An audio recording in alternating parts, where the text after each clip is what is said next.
anak tuh jangan banyak bersedih, jangan ngelawan orang tua. Jiwa seharusnya kita bisa jadi mandiri, bahagiain ayah bunda. Yuk kita sekolah di pondok pesantren, biar jadi anak soleh dan keren, jadi santri alim gaya tetep beken. Oh yeah. Yuk kita belajar menghafal Al-Quran, Jurumiyah, Imriti dan Alfiyah. Assalamualaikum warahmatullahi wabarakatuh. Assalamualaikum warahmatullahi wabarakatuh.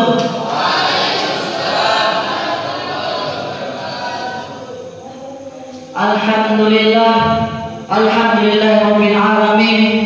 Wassalatu wassalamu ala asrofil anbiya'i wal mursalin wa ala alihi wa sahbihi ajma'in. Qala Allah ta'ala fi kitabihil karim, a'udzu billahi minasyaitonir rajim. Bismillahirrahmanirrahim. Rabbi shrah li sadri wa yassir li amri wahlul 'uqdatam min lisani yafqahu qawli. Amma ba'd.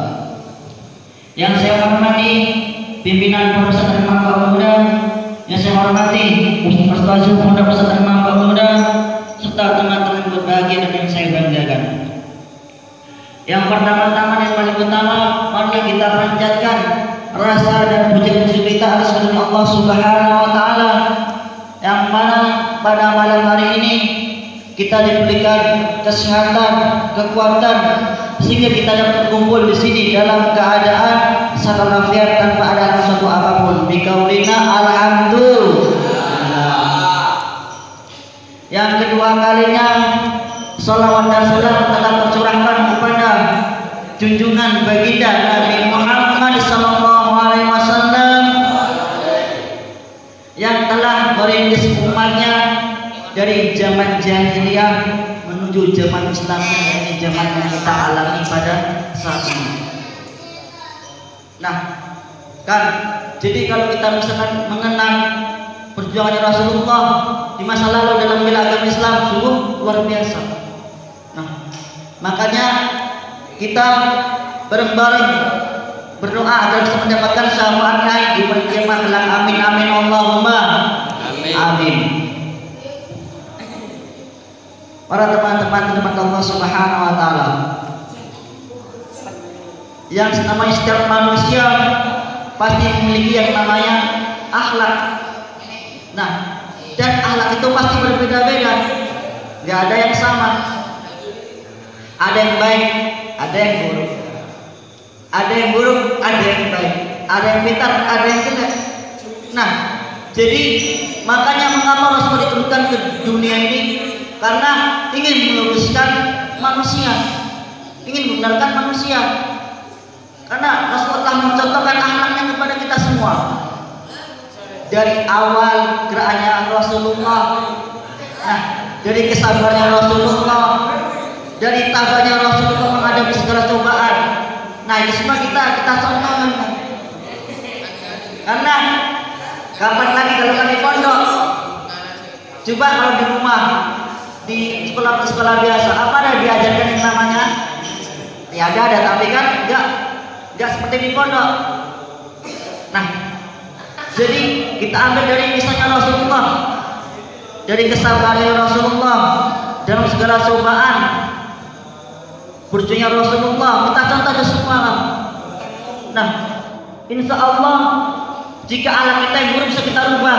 Contohnya dari rumah tadi niatnya, maksudnya alangnya jelas. Maksudnya di rumah tadi alangnya setiap malam keluar keluyuran, pulang malam, pulang pagi. Nah, setelah dipondokkan kita rubah anak kita. Yang dunia jahat, yang dunia keluyuran setiap malam, kita rubah itu semua. Kita contoh Rasulullah. Karena kapan lagi yang namanya hidup, kita harus memperbaiki diri. Coba sampai bayangkan, kalau upaya sampai mati, sedangkan alat sampai belum ada, maksudnya alat sampai belum ada. Bagaimana di saat malaikat menjemput, ditanya oleh malaikat, Mau jawab apa kita coba? Sedangkan akhlak kita ya sedikit. Nah, contohnya seperti kita mengikuti hadis Rasulullah SAW. Man ahya sunnati faqad ahabbani wa man ahabbani kana ma'i fil jannah. Barang siapa yang menghidupkan sunnahku, sungguh ia cinta padaku. Barang siapa yang cinta padaku, maka ia akan bersamaku di dalam surga. Masya Allah, itu hadisnya Rasulullah. Jadi jika kita mencintai baginda Nabi Muhammad SAW, nah lalu kita ikuti sunnah-sunnahnya Rasulullah, akhlaknya Rasulullah, insya Allah nanti kita di surga bersama Rasulullah. Amin amin Allahumma amin. Siapa juga yang nggak mau bersama Rasulullah di surga? Pasti semua yang mau. Nah, yang tadi namanya akhlak. Jadi kita rubah akhlak kita. Karena merubah akhlak itu tidak gampang. Butuh proses. Prosesnya di mana? Di pondok. Karena pondok ini adalah tempatnya ilmu. Segala ilmu ada di pondok. Nah, jadi kalau memang kita punya niatan yang kuat ingin merubah akhlak kita rubah akhlak kita sekarang. Karena sekarang kita masih muda, masih masa-masanya ya gampang dalam mengambil segala sesuatu, mengingat segala sesuatu. Nah, jadi jangan disia-siakan masa muda kita. Nah, kita pergunakan masa muda kita mempelajari ilmu-ilmu dunia, ilmu-ilmu akhirat. Nah, itu semua sebetulnya dengan akhlak. Kalau misalnya anak kita buruk, kita susah untuk mendapatkan ilmu dunia ataupun ilmu akhirat. Nah, pertama kita berbagi akhlak kita terlebih dahulu. Kita berbagi akhlak kita. Kalau misalnya akhlak kita sudah mulai membaik, sudah mulai mendingan, kita pelan-pelan kita rubah diri kita. Kita belajar ilmu-ilmu, bagaimana caranya seperti ini, bagaimana caranya sopan kepada orang yang lebih tua. Kita belajar secara pelan-pelan, secara perlahan-lahan. Insya Allah ilmu yang kita pelajari kita dapatkan. Nah, setelah kita dapatkan jangan pula kita sombong. Karena kan kita sudah mempelajari akhlak. Bagian akhlak, jangan sampai kita sombong kepada sesama. Kalau misalkan tadi kita sudah mendapat ilmu banyak, ilmu agama, kita sebarkan semua ilmu yang kita dapatkan. Kalau misalkan cuma sampai misalnya cuma bisa ngaji, sebarkan, ajarkan yang sebisa mungkin. Nah, jadi intinya kita di pondok ini jangan sia-siakan masa-masa muda kita. Karena banyak yang namanya orang tua menyesal, mengapa dulu waktu muda gak belajar, gak mempelajari ilmu agama. Karena banyak orang-orang tua yang menyesal. Sekarang kita banyak orang tua kita orang tua kita yang gak mondok, pasti komentarnya beda. Nah, kamu mondoklah, kamu belajarlah ilmu agama. Supaya apa? Bisa nanti kalau misalkan bapak udah nggak ada, bapak udah meninggal, ada yang bisa menjaga Yasin, ada yang bisa mengirim Fatihah setiap hari. Nah, jadi yang namanya orang tua itu pasti pengen anaknya pintar, pengen anaknya soleh, pengen anaknya anak yang bagus. Apa ada yang namanya orang tua? Nah, karena serah mau ngapain, nggak ada. Pasti pengennya anak ini yang terbaik. Nah, sekarang kita sebagai anak harus sadar diri. Kita rubah akhlak kita berbagi akhlak kita, dan mudah-mudahan yang kita pelajari di sini mendapatkan bisa bermanfaat, bisa masuk ilmu yang kita pelajari. Nah, nanti setelah kita pulang bisa kita sebarkan kepada orang tua kita, kepada tetangga-tetangga kita. Karena sangat jarang sekali akhlak mulia dimiliki, akhlak Rasulullah dimiliki orang-orang.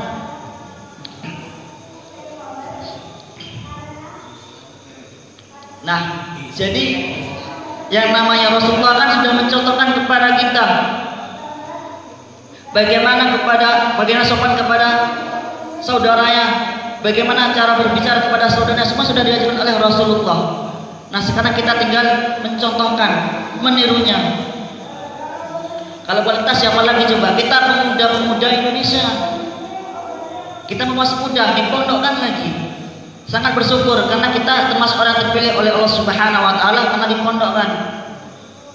Nah, karena banyak orang yang di luar sana seperti kita berbeda pemikirannya. Mereka tidak berpikir akhlaknya bagaimana, tidak berpikir. Mereka hanya menyenangkan diri sendiri, bersenang-senang. Mereka tidak berpikir setelah tua nanti, bagaimana tua nanti, bagaimana punya anak nanti, bagaimana kalau orang tuanya meninggal. Gak ada yang mau kirim Fatihah, gak ada yang mau kirim surat Yasin. Karena apa? Karena dia nggak tahu ilmu agama, nggak tahu akhlak. Kepada orang tuanya bentak-bentak, minta seenaknya sendiri, sak maunya sendiri. Nah, coba kalau dipondokkan, dipelajari ilmu agama, pasti dia mengetahui ya mana yang buruk dan mana yang jelek. Pasti dia sopan kepada orang tuanya. Kenapa dikatakan pasti? Karena dia sudah mondok, sudah mengetahui ilmu agama. Nah, sekarang kita resapi di sini. Bagaimana perjuangan dulu orang tua kita untuk kita. Nah, sekarang kita sebagai anak harus kita ingat perjuangan orang tua kita. Kita balas dengan anak-anak kita. Kita perbaiki diri kita. Dan insya Allah Allah akan ridho kepada kita. Nah, karena mencarinya ridho Allah Subhanahu wa taala itu dengan ikhlas dan dengan niat. Tanpa ada niat Allah tidak akan meridhoi. Pertama niat kita niat diri kita sendiri. Kita rubah diri kita sendiri, akhlak kita. Nah, akhlak kan contohnya misalkan tadi di rumah kita jahat, kita sering gelayapan. Nah, sekarang setelah kita mondok, kita pulang, kita berbagi akhlak kita. Nah, yang namanya di pondok kan diajarkan ilmu agama dan ilmu dunia. Nah, jadi kalau bisa kita kuasai semua ilmu. Seperti hadisnya Rasulullah. Hadis ini ini. Man arada dunya fa alaihi bil ilmi, wa man arada al-akhirata fa alaihi bil ilmi, wa man aradahuma fa alaihi bil ilmi. Barang siapa yang ingin mendapatkan ilmu dunia maka dicari dengan ilmu. Dan barang siapa yang ingin mencari ilmu akhirat harus dengan ilmu. Dan barang siapa yang ingin mencari kedua-duanya dengan ilmu. Nah, tanpa ada ilmu apa bisa kita mendapatkan itu semua? Nggak akan bisa. Intinya pertama itu adalah niatan kita. Nah, setelah kita mendapat ilmu akhirat, ilmu dunia, kita pelajari itu semua, lalu kita sebarkan kepada teman-teman kita, saudara-saudara kita, terutama adalah orang tua kita. Nah, jadi intinya di pondok ini kita jangan pernah menyesal, jangan pernah berpikiran kalau kita dipandang sebelah mata orang tua. Jangan seperti itu kan. Karena secara hakikatnya anak seorang santri, seorang pondokan, insya Allah pada pulang dia akan bisa menjadi berguna di masyarakat. Walaupun nggak kaitan jadi imam masjid, jadi pemimpin tahlil, nggak masalah, pasti berguna bagi masyarakat. Nah, itu semua harus dilihat oleh anak kita diri kita sendiri. Kalau anak kita buruk, apa ada mau masyarakat kepada kita? Nggak ada. Ya, Pak. Jadi yang paling terpenting adalah akhlak kita. Nah, jadi sekarang marilah kita di sini bareng-bareng kita berbagi akhlak kita semua. Kita rubah segala keburukan kita buang. Kita mantapkan niat kita. Nah, kita mantapkan niat kita agar bisa kita pulang bisa bermanfaat bagi masyarakat. Kalau kita mengenal perjuangannya Rasulullah, Masya Allah, dia sabar. Sedangkan pernah dia berjalan saat ingin sholat di masjid, dilempar batu oleh tetangganya. Dia sabar, dilempar batu sabar, coba sampai lempar batu dah balik lempar. Nah, sedangkan Rasulullah nggak sabar. Sungguh sabarnya Rasulullah dalam menghadapi cobaan itu, karena dia yakin kalau dia bersabar, insya Allah Allah akan membalasnya dengan kesabaran juga, kesabarannya dia. Jadi intinya kalau kita bersabar, maka Rasulullah akan membantu kita, akan membalas kesabaran kita. Seperti contohnya Rasulullah, orang yang melempar batu tadi akhirnya bisa menjadi Islam karena kesabarannya Rasulullah, karena lembutnya Rasulullah. Nah, jadi kalau kita bayangkan sungguh besar perjuangan Rasulullah. Jadi kita sebagai pemuda-pemuda yang kita contohkan anak Rasulullah. Nah, karena kalau bukan kita siapa lagi coba? Orang tua sudah susah ingin mempelajari, memang bisa tapi susah, tidak seperti kita. Kalau kita kan bagaikan mengukir di atas batu. Jadi kalau ada segala sesuatu kita pelajari, insya Allah cepat kita tangkap, gampang kita pahami. Berbeda dengan orang tua. Kalau orang tua itu menulis bagaikan mengukir di atas air, susah, ditulis hilang lagi. Nah, jadi yang terutama adalah kita. Nah, lalu juga termasuk akhlaknya sahabat-sahabatnya Rasulullah. Dari Rasulullah, sahabatnya itu semua mulia kan. Sahabatnya akhlaknya sangat bagus. Sahabatnya Rasulullah mengikuti akhlaknya Rasulullah. Nah, sedangkan Rasulullah saja di saat dia berdakwah dia sabar. Dicemooh, dikatakan seorang penyihir, tukang santet, dia sabar karena dia yakin bahwa ada Allah yang melindungi dia. Jadi kita juga harus yakin saat ini bahwa ada Allah bersama kita. Jadi segala satu pun yang kita alami, kita yakin bahwa Rasulullah akan membantu, Allah akan membantu kita.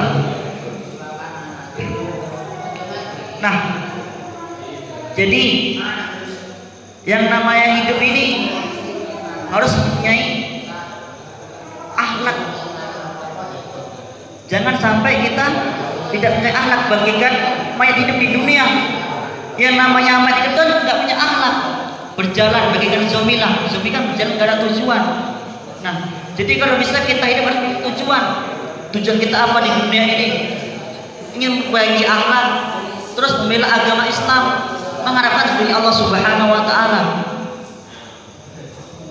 Nah, nanti insya Allah kalau kita sudah mendapat itu semua, gampang kita dalam keadaan sakaratul maut. Bisa kita cabut nyawa kita gampang, tidak kesusahan. Bisa ditanya oleh malaikat, kita bisa menjawab. Yang menjawab kita, tapi adalah anak baik kita di samping kita. Kita hanya berdiam diri. Yang menjawabnya kebaikan-kebaikan kita di dunia.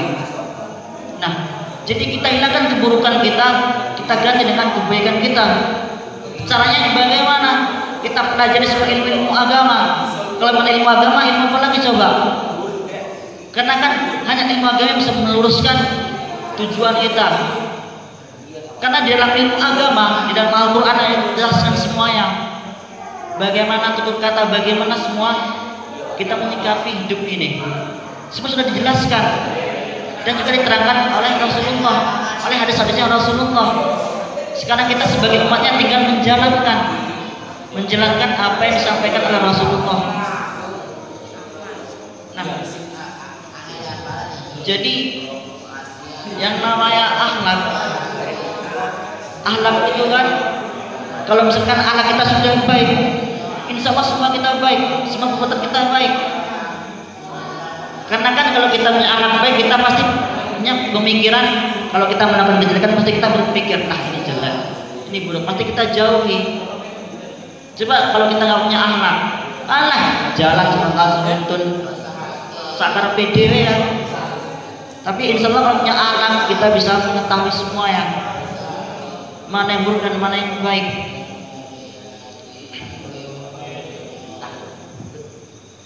Nah, jadi ya mungkin cukup sekianlah pidato dari saya.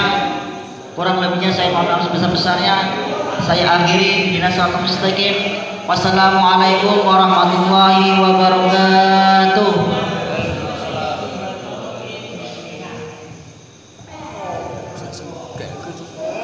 Ya gitu paling.